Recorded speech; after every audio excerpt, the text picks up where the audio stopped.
जय हिंद।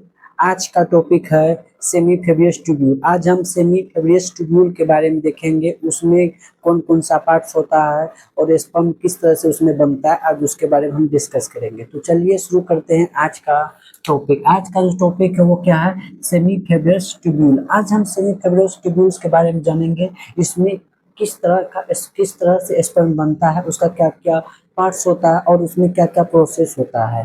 पहला बात तो क्या होता है, each semi-fibrous tubules is lined by two type of cells। बोल रहे क्या, ये जो सेमी फेब्रियस ट्यूब्यूल होता है, सेमी फेब्रियस ट्यूब्यूल्स क्या होता है, हमारे टेस्टिस में क्या होता है 250 कंपार्टमेंट होता है, जिसको हम क्या कहते हैं टेस्टिकुलर लोब्यूल्स कहते हैं। और उस टेस्टिकुलर लोब्यूल्स में क्या होता है, एक से लेकर 3 हाईली कॉइल स्ट्रक्चर्स प्रेजेंट होता है, जिसको हम क्या कहते हैं सेमी फेब्रियस ट्यूब्यूल्स कहते हैं। इस तरह का क्या होता है, इस तरह क्या होता है, 1 से लेकर 3 क्या होता है हाईली कॉइल स्ट्रक्चर प्रेजेंट होता है, उसी को हम क्या कहते हैं सेमी फेब्रियस ट्यूब्यूल्स कहते हैं। ये जो फिगर हम बनाए हैं, ये फिगर इसी का हम क्रॉस सेक्शन एरिया कट करके ये फिगर इसका हम बनाए, उसके अंदर का ये पार्ट्स है। बोल रहा है क्या, ये जो सेमी फेब्रियस ट्यूब्यूल्स होता है, ये क्या बोलता है कि दो तरह का सेल से क्या होता है लाइन क्या होता है, मतलब इसके अंदर में क्या होता है, दो तरह का सेल से क्या होता है लाइन क्या होता है। इस seminiferous tubules is line by two type cell. प्रत्येक सेमी फेब्रियस ट्यूब्यूल जो होता है वो 2 प्रकार का सेल से क्या होता है लाइन किया हुआ होता है। पहला क्या होता है, male germ cell. Male germ cell को हम क्या कहते हैं स्पर्मेटोगोनिया, और यही स्पर्मेटोगोनिया आगे किसमें कन्वर्ट होता है, स्पर्म में कन्वर्ट होता है। हम उसको देखेंगे नेक्स्ट लेक्चर में, स्पर्म का बनने का प्रोसेस क्या होता है, स्पर्मेटोगोनिया से स्पर्म कैसे कन्वर्ट हो जाता है, उसको नेक्स्ट लेक्चर में हम डिस्कस करेंगे। ये जो मेल जर्म सेल है, मेल जर्म सेल को हम लोग क्या कहते हैं स्पर्मेटोगोनिया, यही स्पर्मेटोगोनिया आगे चल के किसमें कन्वर्ट होता है, स्पर्म में कन्वर्ट होता है। और दूसरा क्या होता है सर्टोनी सेल। सर्टोनी सेल क्या होता है आगे हम डिस्कस करेंगे, ये दोनों के बारे में हम अच्छी तरह से समझते हैं। और ये सर्टोनी सेल क्या होता है और स्पर्मेटोगोनिया क्या होता है। सर्टोनी सेल का जो यहाँ पे फंक्शन क्या होता है, वो स्पर्मेटोगोनिया जब डिवाइड करता है उसको न्यूट्रिएंट क्या करता है प्रोवाइड करता है।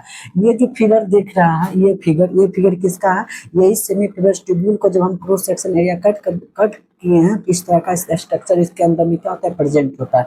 इसमें क्या क्या पार्ट्स होता है, एक होता है ये जो बनाए फिगर किसका है सेमी फेब्रियस ट्यूब्यूल्स का। इसका तो 2 सेल से क्या होता है लाइन क्या हुआ होता है। पहला क्या होता है, ये जो दिख रहा है ये वाला फिगर, ये वाला सब फिगर, ये क्या है, इसको हम क्या कहते हैं स्पर्मेटोगोनिया कहते हैं। क्या कहते हैं स्पर्मेटोगोनिया कहते हैं। और इसमें क्या होता है कुछ ब्लड वेसल्स भी इसमें क्या होता है प्रेजेंट होता है। और ये जो बीच वाला का जो पार्ट होता है, इसको हम क्या कहते हैं लुमेन कहते हैं।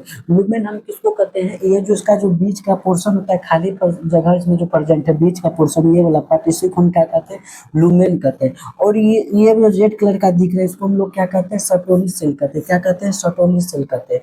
और उसमें क्या होता है कुछ लीडिंग सेल भी होता है। लीडिंग सेल को क्या, लीडिंग सेल हो गया या कुछ इंटरस्टिशियल सेल हो गया है, जो कहाँ प्रेजेंट होता है इसके आउटर साइड में प्रेजेंट होता है, जो क्या प्रोड्यूस करता है एंड्रोजन प्रोड्यूस करता है।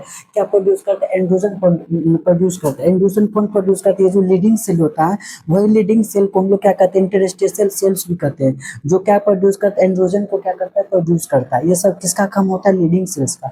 और इसका जो मतलब जो इसका आउटर ये वाला सरफेस होता है, ये वाला सरफेस को हम लोग क्या कहते हैं इंटरस्टिशियल स्पेस या इंटरट्यूबुलर स्पेस। ये जो बाहर वाला जो आउटर सरफेस होता है उसको हम लोग क्या कहते हैं इंटरस्टिशियल स्पेस कहते हैं। अब हम लोग देखते हैं ये जो फिगर हम लोग यहाँ पे डिस्क्राइब किए, फिगर किसका था, सेमी फेब्रियस ट्यूब्यूल्स का फिगर था। सेमी फेब्रियस ट्यूब्यूल्स क्या होता है, एक हाईली कॉइल स्ट्रक्चर होता है जो कि इसमें प्रेजेंट होता है टेस्टिकुलर लोब्यूल्स में प्रेजेंट होता है। कितना होता है 1 से 3 होता है। उसी को हम जब क्रॉस सेक्शन एरिया कट किए तो उसका ये फिगर बनाया। तो इसमें क्या होता है दो जर्म सेल से दो सेल के द्वारा क्या होता है इसमें लाइन क्या होता है। उसके बाद हम लोग देखते हैं पहला स्पर्मेटोगोनिया। स्पर्मेटोगोनिया क्या होता है, स्पर्मेटोगोनिया हम लोग किसको बोलते हैं, it divides to ultimately give rise to sperm. बोल रहे क्या, ये जो स्पर्मेटोगोनिया है ना ये अल्टीमेटली डिवाइड, इसमें क्या होता है स्पर्मेटोगोनियन का डिवाइड कर जिससे क्या बनता है प्राइमरी स्पर्मेटोसाइट बनता है, उसमें सेकेंडरी स्पर्मेटोसाइट होता है।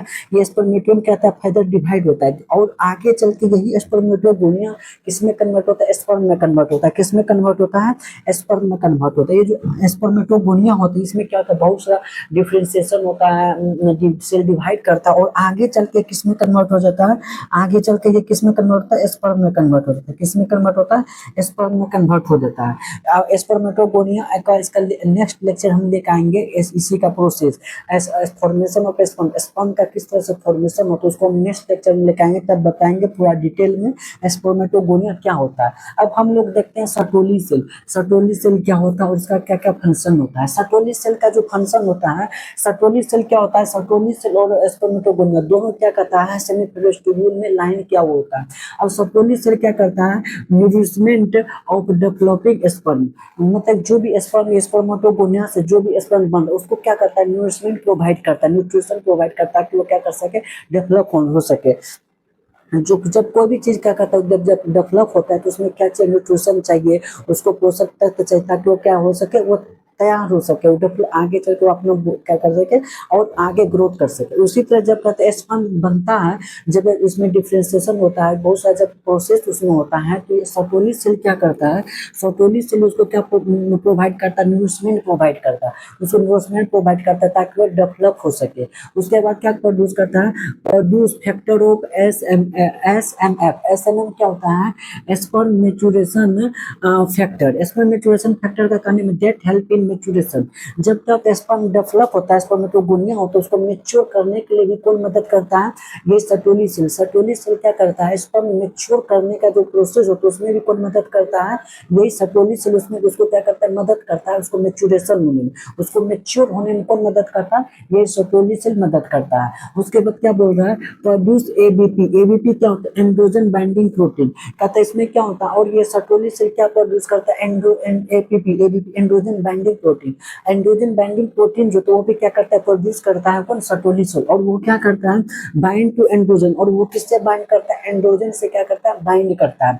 अब उसके बाद हम लोग देखते हैं male SSC duct. Male SSC duct कितना होता है, 3 होता है। पहला क्या होता है, सेमिनल वेसिकल्स होता है, उसके प्रोस्टेट ग्लैंड होता है, उसके बाद कहता है बुल्बल यूरेथ्रा ग्लैंड होता है। पहले हम लोग बात करते हैं सेमिनल वेसिकल्स के बारे में। सेमिनल वेसिकल्स क्या होता है, ये क्या होता है, पेयर में प्रेजेंट होता है।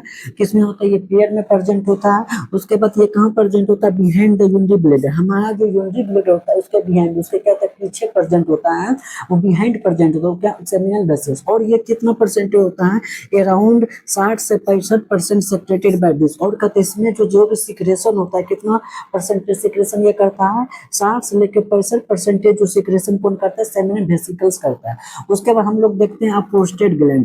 प्रोस्टेट ग्लैंड किसमें होता है, सिंगल से में होता है, और यह कहाँ प्रेजेंट होता है, बिलो द यूरिनरी ब्लैडर। हमारा जो यूरिनरी ब्लैडर होता है जिसमें यूरिन स्टोर होता है उसके जस्ट नीचे प्रेजेंट होता है प्रोस्टेट ग्लैंड। और ये कितना परसेंट सेमिनल सीक्रेट करता है, ये 20 से लेकर 25%, और सेमिनल प्लाज्मा को क्या करती है, सीक्रेट करता है। अब हम लोग देखते हैं बुल्बो यूरेथ्रा ग्लैंड। बुल्बो यूरेथ्रा ग्लैंड किसमें होता है, पेयर में होता है। उसके बाद ये कहाँ प्रेजेंट होता है, साइड ऑफ यूरेथ्रा, जिससे यूरेथ्रा के क्या होता है, साइड में प्रेजेंट होता है। और यह कितना परसेंटेज सीक्रेट करता है, 5 से लेकर 10% ऑफ सेमिनल प्लाज्मा के क्या करता है, सीक्रेट करता है। और ये सभी ओवरऑल मिलकर क्या बनाता है, seminal plasma. All this together, ये सभी मिलकर टुगेदर सीक्रेट क्या करता है, सेमिनल प्लाज्मा को क्या करता है, सीक्रेट करता है, डेट कांस्टेंट ऑफ। ये जो सेमिनल प्लाज्मा होता है ये सभी मिलकर क्या सीक्रेट करता है, सेमिनल प्लाज्मा। और सेमिनल प्लाज्मा किस चीज से मिलकर बनता है, ये सब चीज से क्या होता है, मिलकर बनता है।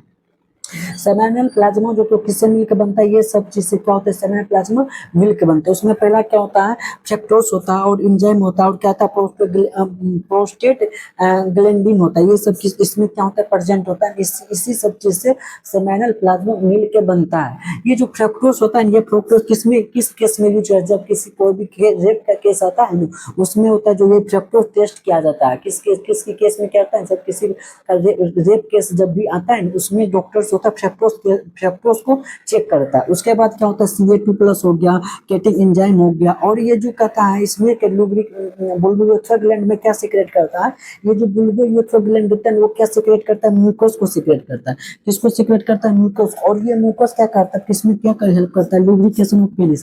पेनिस को किसमें मदद करता है, लुब्रिकेशन ऑफ पेनिस। पेनिस को लुब्रिकेशन बनाने में मदद करता है कोई म्यूकस। और ये म्यूकस कौन सीक्रेट करता है, देखते हैं हम लोग सीमेन। सीमेन क्या होता है, सीमेन सीमेन में क्या क्या प्रेजेंट होता है, अब हम उसको देखते हैं। सीमेंस में क्या होता है, स्पर्म होता है और सेमेनल प्लाज्मा होता है। ये स्पर्म और सेमेनल प्लाज्मा दोनों मिल के क्या बनता है, सीमेन। और इस सेमेनल प्लाज्मा कहाँ से आता है, हमारा जो एसेस्ट्री ग्लैंड्स होता है उससे ये सब सेमेनल प्लाज्मा क्या वहाँ से क्या होता है, सीक्रेट होता है। और स्पर्म और सेमेनल प्लाज्मा दोनों से मिलकर क्या बनता है, हमारा सीमेन बनता है। सीमेन में ये दोनों चीज क्या होता है, प्रेजेंट होता है। क्या, स्पर्म और सेमेनल प्लाज्मा ये दोनों चीज से मिलकर क्या बनता है, सीमेन बनता है। उसके बाद क्या होता है, इन वन इजुकुलेशन स्पर्म ऑफ, जब कहता है एक बार जब एक बार क्या होता है, स्पर्म का इजुकुलेशन होता है, एक बार जब स्पर्म रिलीज होता है उसमें क्या होता है, जब कहता है in one ejaculation release of sperm, जब कहता है एक बार स्पर्म रिलीज होता है उसमें एक बार जब स्पर्म रिलीज होता है उसमें कितना मिलियन स्पर्म प्रेजेंट होता है उसको हम देखते हैं। क्या बोल रहा है, जब रिलीज ऑफ स्पर्म, जब क्या होता है स्पर्म का रिलीज होता है इन healthy individual it constant of 200 से 300 मिलियन ऑफ स्पर्म। बोलता है जब जो भी कहते हैं हेल्दी पर्सन में जब कहते हैं स्पर्म रिलीज होता है तो उसमें कितना मिलियन स्पर्म प्रेजेंट होता है, 200 से लेके 300 मिलियन उसमें क्या होता है, स्पर्म प्रेजेंट होता है। कितना, 200 से लेकर 300 मिलियन स्पर्म प्रेजेंट होता है एक एजुकुलेशन में, एक बार जब स्पर्म निकलता रिलीज होता है। और उसका 200 से 300 मिलियन स्पर्म का at least 60% should have normal shape and size. बोल रहे क्या, अगर किसी भी ओवा को क्या होता है, जायगोट बनाने के लिए, फर्टिलाइजेशन होने के लिए 200 से लेकर 300 स्पर्म क्या होना चाहिए, 200 से लेकर 300 स्पर्म का 60% क्या होना, नॉर्मल शेप एंड साइज होना चाहिए। इसका कहने का मतलब यही बोल रहा है यहाँ पे, क्या मतलब कि जब क्या होता है ओवा और स्पर्म दोनों मिलता है, जब वो क्या कहता है फर्टिलाइज होता है, ओवा को फर्टिलाइज करने के लिए, उसको जायगोट में फॉर्मेशन करने के लिए ये 200 से 300 मिलियन स्पर्म का एटलीस्ट 60% जो होना चाहिए, 60% जो होना चाहिए उसका क्या होना चाहिए, नॉर्मल शेप एंड साइज होना चाहिए। और उस 60% नॉर्मल शेप एंड साइज का क्या होना चाहिए, फिर at least 40% should have normal vigorous motility. उसका भी 60% का क्या होना, 60% कैसा होना चाहिए, normal and shape and size.